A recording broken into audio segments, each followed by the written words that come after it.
Holky, krásnou neděli. My se učíme řídit automat. Krásné ráno, keine stres, ona je úplně z toho vybzikaná. No, my jsme se rozhodli, že vám zítra zajedeme do těch evropských velkoskladů, už jsme jednou byli.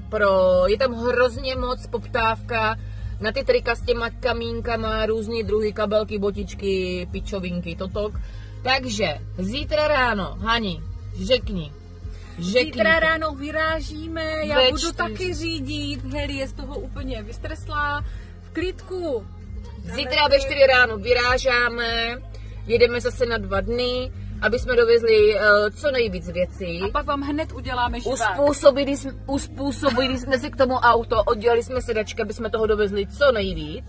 Takže cestu budeme určitě dokumentovat a dovezeme vám nádherný věci. Hlavně šaty.